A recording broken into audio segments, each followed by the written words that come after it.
Hi everyone, welcome to Leisrealtalk.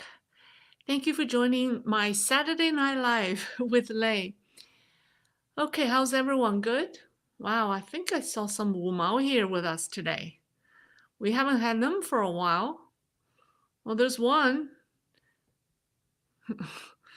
All right. Okay, let's get started because we have a fascinating topic. I even surprised myself with the amount of information I found today. So I look forward to sharing that with you. So, North Korea recently became the center of attention in geopolitics. In early October, tensions on the Korean Peninsula suddenly escalated.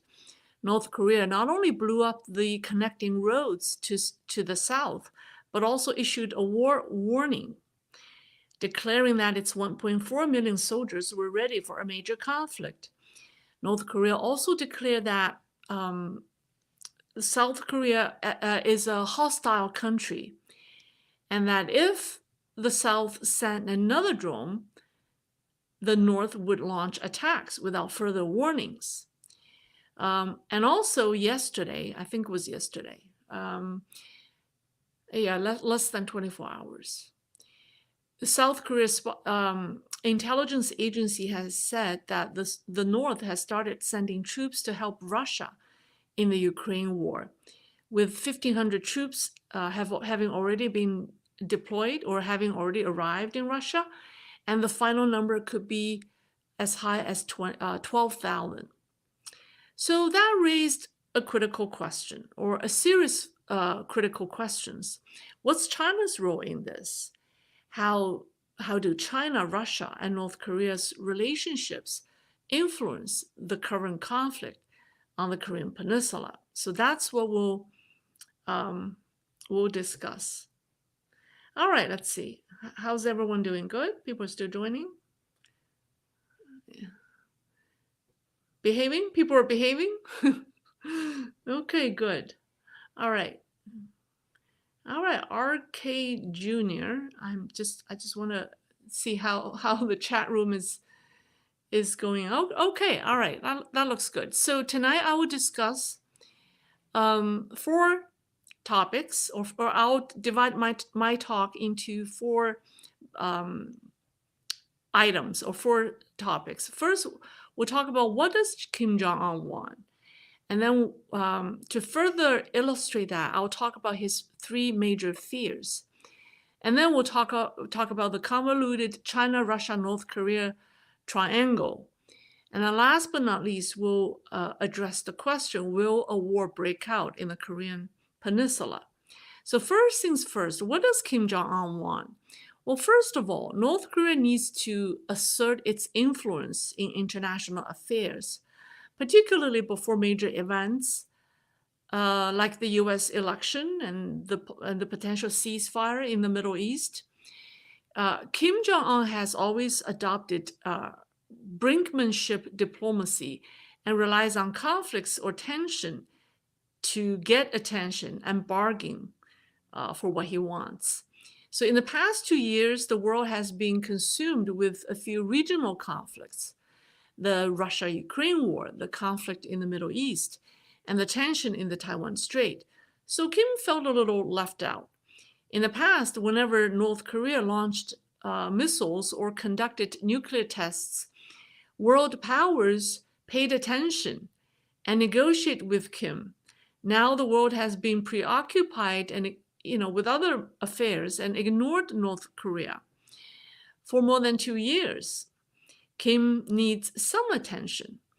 Also, this is a US election year, and every time before a major world event like that, Kim wants to remind others of his existence. Now we know that's just a very high level explanation. However, let's get serious. Much of Kim's need to have, shall we say, a temper tantrum, for lack of a better term, is driven by domestic issues. He wants or needs to send a strong message to the South. And what does this mean? Well, in order to explain that, we need to discuss Kim Jong-un's three fears. They're important in understanding his actions, and also his relations with China and Russia. So he has three levels of fear: immediate, intermediary, and long term. So for years, people can hear me all right? Someone's all right, okay. So for years, South and North Korea have been engaging in a balloon warfare.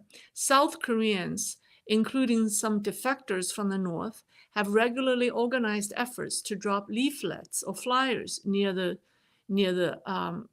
North Korean border. This year, North Korea escalated its efforts by sending balloons filled with feces into South Korea. The dirty balloons. In early October, South Korean drones reportedly flew to Pyongyang at night and dropped a large number of leaflets in the capital city. And some were dropped right above Kim Jong-un's residence, I heard. Now, Kim became furious this time because of the content of the leaflets. The leaflets contained photos of Kim and his daughter. The focus was Kim's watch, which was identified as a Patek Philippe, priced at $12,000, which isn't bad for the brand. I mean, some of the Patek Philippe's watch are like in the 6-digit or 7-digit.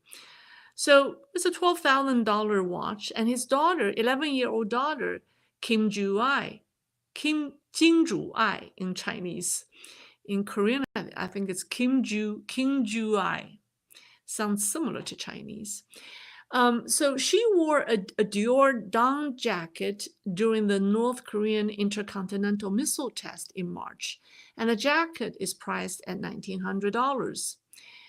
To help the starving North Koreans understand the cost of their beloved leader's watch and his daughter's jacket, the leaflets converted the prices of the items into the amount of corn a North Korean farmer needed to sell in order to afford them. The leaflets also showed the average monthly salary of ordinary citizens in Seoul, South Korea, in measurement of corn, of course. So Kim was furious because the flyers helped North Koreans realize that their benevolent leader's watch was worth more than their lifetime income, and that an ordinary South Korean citizen makes more money in a day than average North Korean's annual salary, than an average North Korean makes in a year. Right. So average South Korean, what the daily salary of average South Korean is more than the average annual salary of North Koreans. Now, military confrontation and economic sanctions are not what communist regimes or communist dictators fear the most. Freedom of speech, free flow of information terrifies them. What a communist regime fears the most is independent thinking. South Korea's balloon leaflets greatly empowered North Korean people with the knowledge about the Kim family's wealth and their Western lifestyle, right? This knowledge is more frightening to Kim than guns and artillery. So this was Kim's immediate fear. The expose of the Kim family's wealth and lifestyle enraged Kim Jong-un, prompting him to convene a national security meeting and instruct immediate military retaliation. So this goes back to the strategy I always said. I say, the West need to focus on a strategy that ties to the people of China. And in this case, the South Korean leaflet strategy, was for the people, right? It was addressed to the people. It's to empower people with the knowledge about the information their leader has been hidden from them. So this is precisely the people strategy, but it it got it got Kim very, very concerned. So the next is his intermediary fear, and that's related to the recent development in the Middle East. Israel has been using drones to take down leaders of Hamas and Hezbollah successively. Dictators always use innocent citizens as human shield to protect themselves. Israel's tactic in eliminating the top leaders um, without focusing on the people has been successful or very successful. The fact that South Korean drones dropped leaflets over Kim Jong-un's head in Pyongyang has dealt a significant blow to him. If South Korean drones drop leaflets today, it can drop bombs tomorrow, targeting Kim. So Kim therefore vented his fear by threatening South Korea. If you dare to send another drone, I'll turn Seoul into an ocean of fire. He hopes to intimidate the South by stopping the drones. And that's his intermediary or midterm fear. Now, his third fear is a long-lasting one, and that's related to his political instability within the regime. In this information age, it's more and more difficult to block the North Koreans to access programs from the South. As a result of this, more North Koreans are waking up. At a press briefing held in Seoul on August the 22nd, South Korean Unification Minister, his name is Kim Jong-un, revealed that among the 196 North Korean defectors last year, more than 50% were young people aged between 20 to 39. And according to the minister, North Korean youth are significantly influenced by the Korean wave culture, or what you call Hallyu. Hallyu? In Chinese, we say Hanliu. In Korean, I think it's Hallyu. Hallyu? Yeah. Or in English, it's Korean wave culture. And he said North Koreans receive the Kim family's 주체, I think in Korean it's 주체, ideology. Basically, it's Kim family's ideology during the day. So North Koreans receive Kim Jong-un's ideology during the day and consume South Koreans' Hanyu culture at night, which has created cracks in the strong walls of the North Korean ideology. Recently, there has been an increasing trend of North Korean elites, including students studying abroad and diplomats, defecting. The influx of external information has led to more elites understanding the true nature of the North Korean regime. So defections among high-ranking North Korean officials are likely to continue. So in the information age, South Korea's culture and wealth, including its drama, music, lifestyle, cosmetics, shall we say, food, everything is eroding North Koreans' faith in the Kim family, in the communist regime. And this cultural influence from the South is more threatening to Kim Jong-un than the guns and artilleries. In October 2022, he executed 2 teenagers for watching and distributing South Korean drama. Since the beginning of the year, Kim has changed the constitution by removing the language pertaining to national unification. He dismantled a monument called, I think, the Gate of Unification that was built by his father. Kim declared South Korea as an enemy country, and the North has completely abandoned unification. And he sees the two Koreas as 2 independent countries. And as he blew up the roads connecting the North to the South,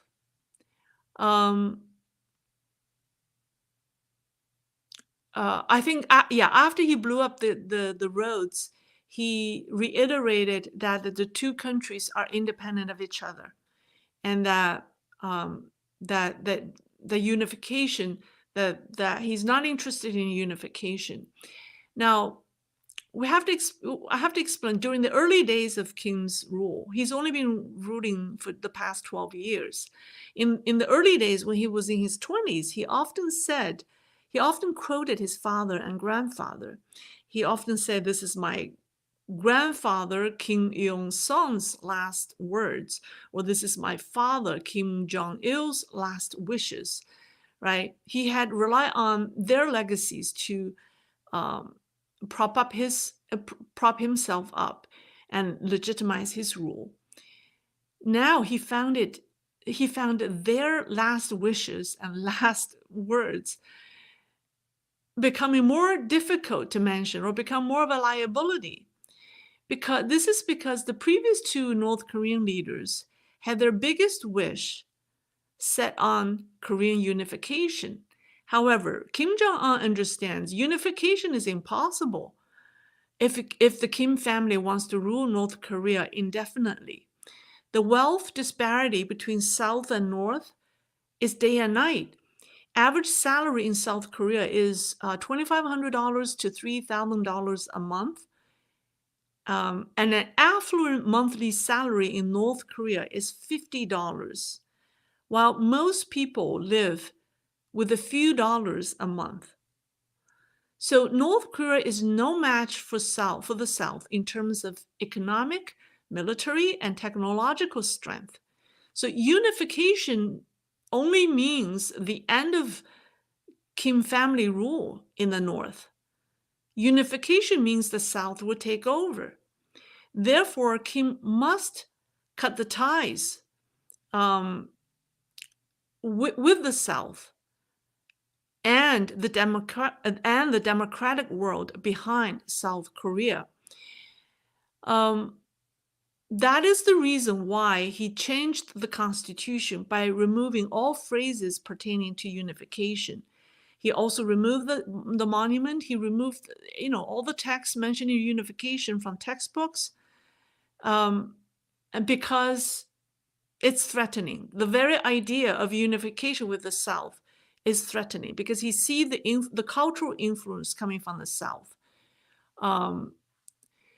So that brings us to the next question. So how is he going to survive? Because his country is plagued with poverty and suffers a severe food shortage. Some experts say, North Korea is on the brink of a famine. So if North Korea cuts its ties completely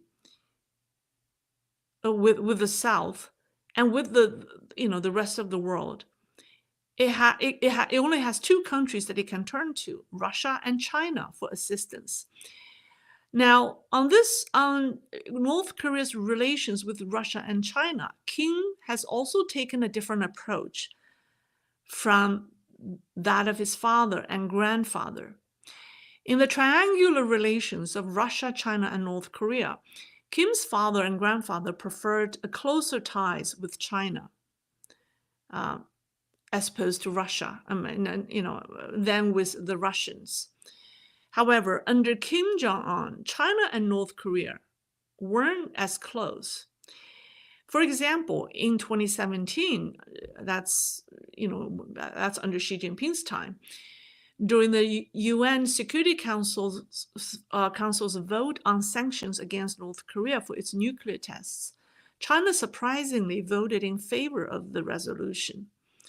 Now, Xi Jinping didn't visit North Korea until 7 years after becoming the CCP leader. I think he went to visit Putin in Moscow, in Russia, immediately, as soon as he became the leader. But he didn't visit North Korea.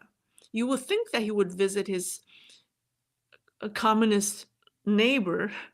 He shouldn't wait 7 years. But he didn't. He didn't until, I think it was June 2019. It wasn't until the US trade war broke out and China needed to leverage Sino-North Korean relations to counter the US when Xi Jinping visited North Korea in June 2019. Kim also didn't visit China until 2018 and 2019. During he visited China 4 times within that short window of time. Um, he was coordinating with Xi Jinping um, for the summit, for the summit with the U.S. Right? Remember, he met with President Trump. Was it in Singapore? Somewhere? Was it in Singapore? Okay, that's not important. So, yeah, the two didn't really meet until 2018 and 2019. Now, when it comes to China's financial aid to North Korea, it has appeared haphazard. China's strategy is it will feed North Korea just enough, or it will aid North Korea just enough so its people won't die from hunger, but will never feed them enough until they're full. So, China has been using its aid as kind of the carrot, the carrot in front of the donkey, to keep it going. So China never wholeheartedly aided North Korea because of its, out of its own selfish thinking. Now, Kim needs food, energy, and military technology. Russia is in a much better position than China now to offer that. And in exchange, Russia needs Kim's support in the war. So Kim again veered off the path that his father and grandfather had set for North Korea and turned to Putin, who offers North Korea the much needed agricultural products, energy, and military technology, while Kim supplies Putin with munition and personnel. Now, interestingly, after Putin's visit to Pyongyang in June and signing a comprehensive strategic partnership agreement, China and North Korea's relations soured terribly. In early August this year, while floods ravaged northeastern China, the North Korean regions along the Yalu River also experienced flooding. On August 3rd, Putin expressed his condolences to Kim over the floods and offered assistance. And the telegram was posted on Kremlin's website. Interestingly, Putin didn't send a similar message to Xi Jinping for the floods in China. Strangely, China didn't offer assistance to North Korea like Putin did. In fact, ever since North Korea and Russia established a comprehensive strategic partnership, there have been signs of a discord between China and North Korea. According to a July 31st report by South Korea's Yonhap news agency, Kim Jong-un issued an order to North Korean diplomats based in China to, quote, not cater to China. Another unusual occurrence was during the July 27th evening event in Pyongyang, commemorating the 71st anniversary of the Korean War, the ending of the Korean War. Ambassadors from Russia, Vietnam, and Cuba attended the event, but not Chinese ambassador. Wang Yajun was notably absent. Well, normally, considering the significant support China provided to North Korea during the war, you would think that the Chinese ambassador would be expected at the event, as he had always been before. His absence has triggered a lot of speculation. Was it North Korea that didn't invite him, or was it China that deliberately want to miss the event? Another South Korean newspaper called, I want to pronounce this right, Juan-ilbo, quoted sources from the North saying that recently North Korean authorities have restricted Chinese nationals living in North Korea from leaving their residences. and also limited North Korean residents from visiting Chinese families in North Korea. It also reported that while it used to be possible to settle transactions in Chinese yuan in North Korea's domestic markets, this is no longer allowed. And also in recent months, North Korea has banned its residents and soldiers from watching Chinese movies. Now, China has reciprocated that. In July, China urged North Korean authorities to promptly recall North Korean laborers working in China, making money. I think there are a large number of North Korean laborers working in China, and China want them to be sent back. All right, so with all that said, now let's talk about, will a war break out in the Korean Peninsula? The answer is no. It's a loud and clear no. For the reasons I explained above, the North is interested in cutting the ties with the South. I mean, North Korea is interested in cutting the tie with South Korea and the democratic world behind South Korea, but doesn't want war. It wants to coexist with the South as two independent countries. Now think about it. Kim blew up the roads on his side, which was built with financing from the South. If he wanted a war, he would need to keep the roads open to move his troops. So he isn't interested in having a war. Putin also doesn't want Kim to start a war because that will seriously interfere with Kim's effort in supporting Putin's war in Ukraine. Now, the CCP isn't interested in seeing a war in the Korean Peninsula either. For the CCP, Mao Zedong's famous phrase, quote, "The greater the chaos in the world, the better it is for us," end quote. That expression always applies to the CCP. CCP might prefer chaos in Europe, the Middle East, or the Americas, or even Africa, but not on the Korean Peninsula. If a major war breaks out on the peninsula, the US, NATO, Japan, Australia, Canada, and even Southeast Asian countries will likely form an alliance. And CCP doesn't want the Korean Peninsula to become an opportunity, or it doesn't want the Korean Peninsula crisis to become an opportunity for a large-scale Western military buildup in the region. And also, the Korean War of the 1950s caused the CCP to lose its best chance to take Taiwan. If another Korean War breaks out, Xi Jinping's 10-year plan to reclaim Taiwan could be derailed once again. And also, if North and South Korea really go to war, no matter who wins, Beijing won't benefit from the war because it could lose a useful pawn, right? Which would be totally unfavorable to the CCP. Because if the North wins, which is unlikely, right? The North is not. But if, let's say, the North Korea wins, then North Korea will become so powerful that it will not be submerged.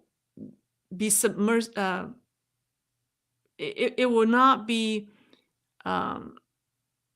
submissive to the CCP, right? So the CCP would lose a useful pawn, and if the South wins, North Korea would be gone. So it does not want to see a war. However, this is the most important part of my presentation. CCP may use the potential military conflict in the Korean Peninsula or on the Korean Peninsula as a cover to secretly support Russia. I do believe that China is behind North Korea's military assistance to Russia. In the past few days, social media videos show large amounts of trucks transporting tanks near the northeast border with North Korea. Let me play you the video. I forgot about the videos. This one here. Here we go. Let me play. Yeah. All right.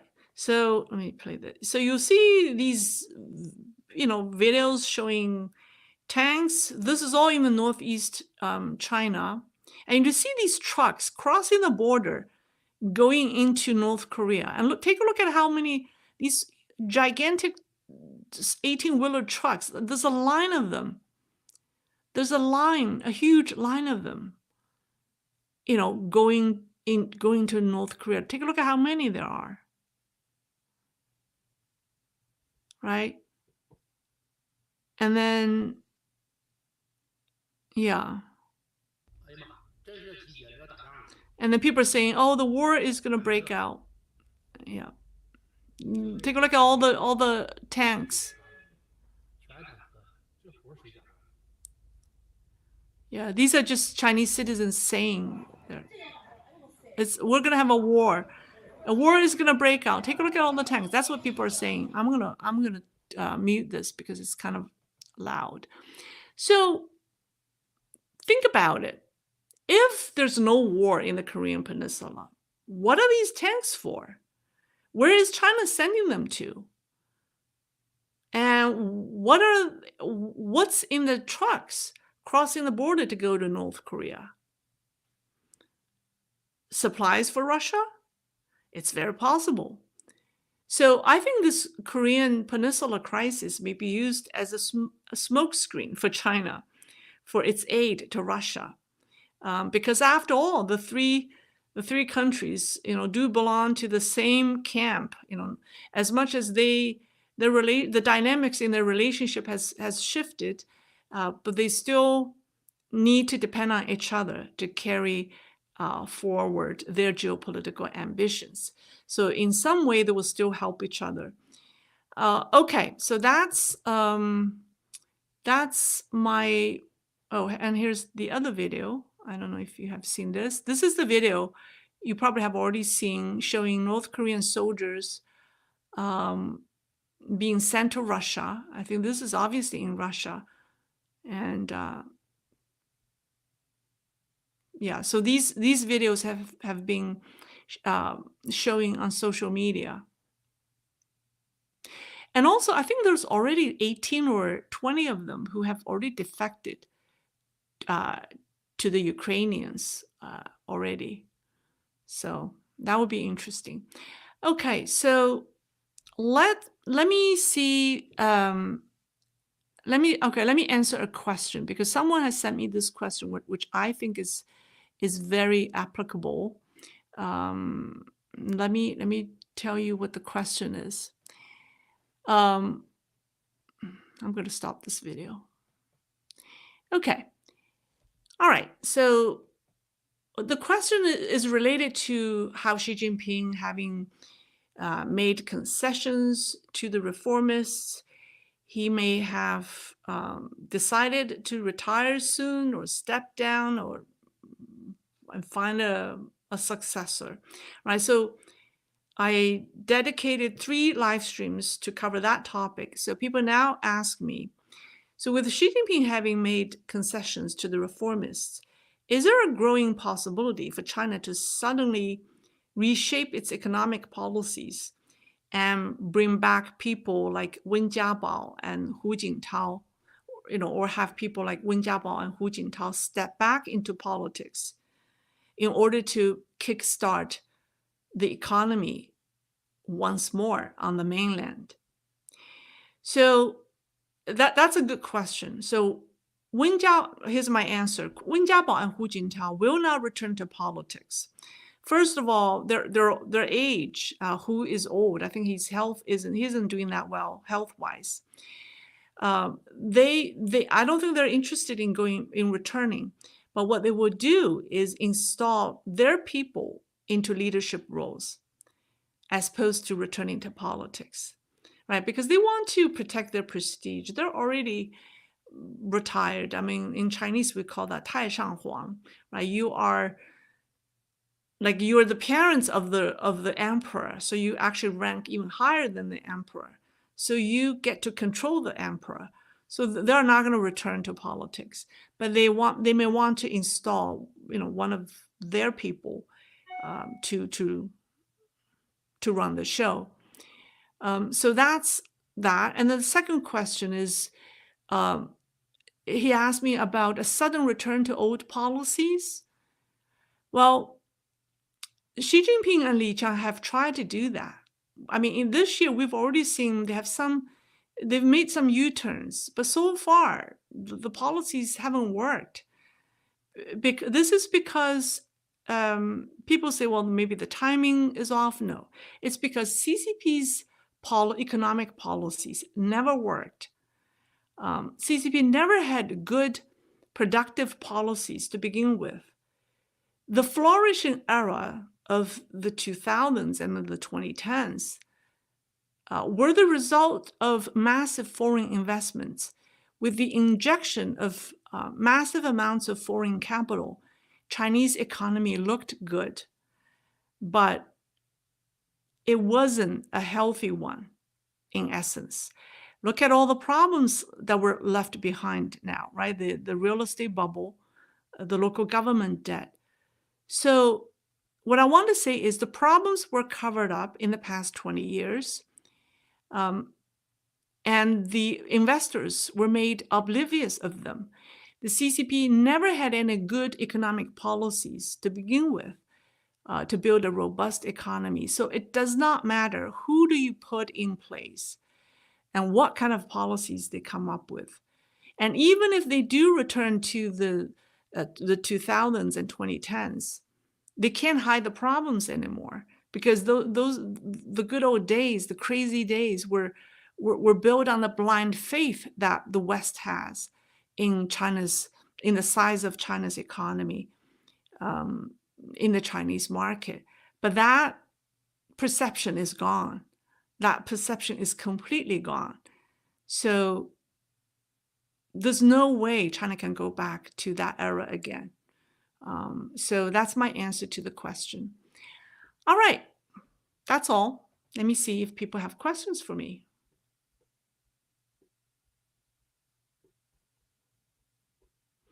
Okay. No, let me get rid of this. Let me come back. All right, let's see.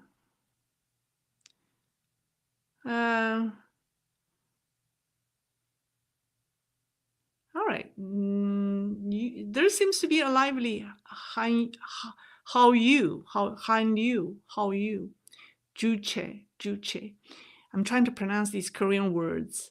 They're similar to Chinese, but they're not, they're not Chinese. So I'm sensitive to the different pronunciation. It might be easier for a native English speaker because you have no preconceived notions about how to pronounce them. And I do. Okay, let me see questions.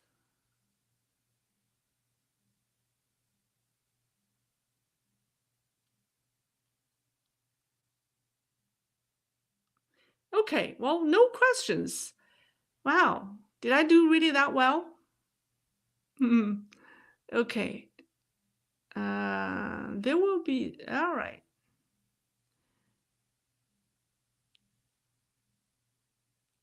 St. Louis, like, do you think that the CCO may invade, CCO, you mean CCP, may invade Taiwan soon? I think that with the power shift in Zhongnanhai, I think there might be change. I think we need to do a program on that because I think there may be some strategy shift in the military now that Xi Jinping is not interested in being the top guy, or he's forced to find a successor, or his control over the PLA is waning. So I think there may be a strategy shift within the party. But I don't think the CCP will ever give up the idea of taking Taiwan. But it may not be as pressing because they have other issues they need to deal with. But we should revisit that topic at some other time. Zhang S. What chapters of Sun Tzu should we read? Sun Tzu Bing Fa, The Art of War? You should read all of it. The first one is the most important. The Art of War, the first one is most important. Actually, Westerners see that book as a strategy book in competition, in geopolitical affairs, or even for battlefields. But it actually is very philosophical. That book also talks about interpersonal relationships. And the first chapter is the most important. Okay, Nick Fury. Since China needs 10 to 15 trillion yuan to revive economy, how is China able to print that money? It can. It has printed a lot of money. But it will just, when China prints that much money, but I don't think 10 to 15 trillion is enough. I think China needs more than that. But as China prints more money, it will make the people at the bottom of the social strata miserable, because these people are already struggling with the prices of things. And then when inflation hits, it will be impossible for them to live. So, and that could cause social instability. So Daniel Dornas, which possible successor do you think the PLA boss supports?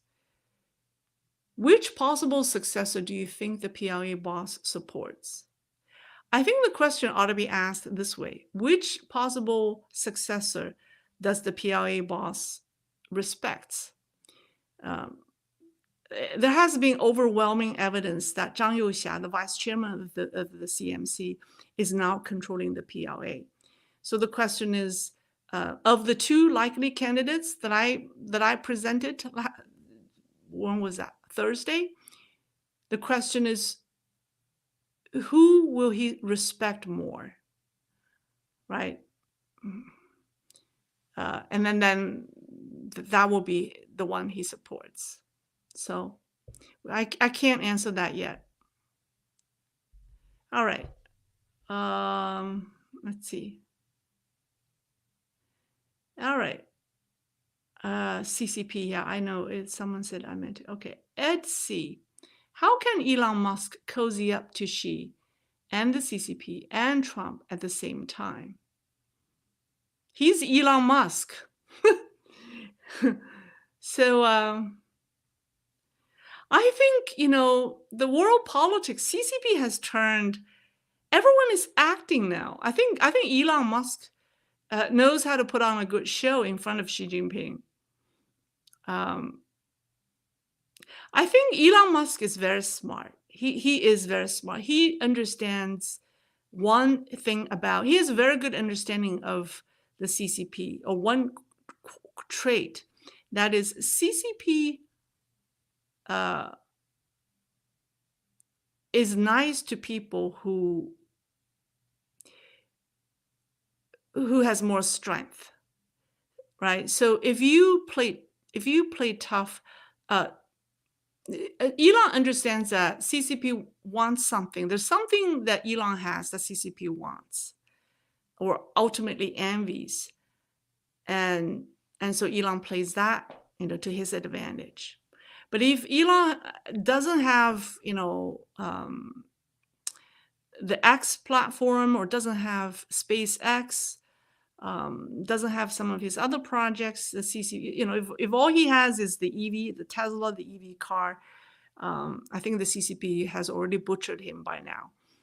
But I think that his ability in running so many successful enterprises is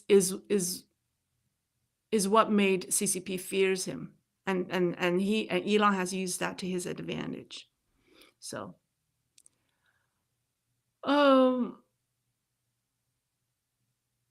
Damon, do you think South Korea would join Ukraine forces? I don't know. I can't. I don't know. It would be a question to ask them.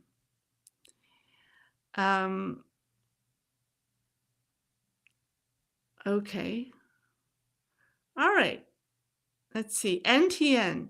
Xi Jinping just urged the PLA to prepare for war.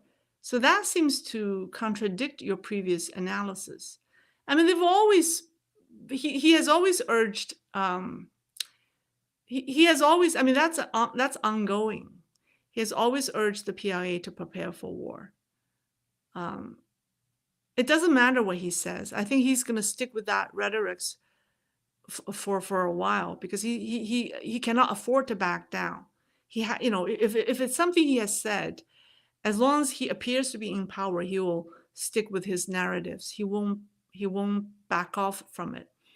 That's just to save his face. But in essence, if he doesn't have full control over the PLA, then it's not up to him anymore. It doesn't matter what he tells the PLA to do. But I'm not surprised if he keeps talking about it because it's very likely just to save his face. Jeff Ramos, well, thank you. If you know how much money China pumped into the economy 2007, 8, 9, did it matter nowadays? Is it 4 trillion yuan? Yeah, it was 4 trillion yuan. Did it matter nowadays? It's not enough. It's not enough now. In 2008, I mean, China's economy was still, booming. So it was enough to save the economy. But now, no, 4 trillion is not enough, not even 10 trillion. Because the problem is inherent. The problem cannot be solved with just printing money. Without a real political reform and systemic change, the economy cannot be revived. The political system has to change. There has to be a comprehensive change. They need to install a real market economy, which means the CCP, the political infrastructure has to be completely uprooted and reinvented. So, all right, that's all. I will end it here and start my weekend. Well, thank you for joining me. Enjoy the rest of your weekend. I'll see you next week. Bye.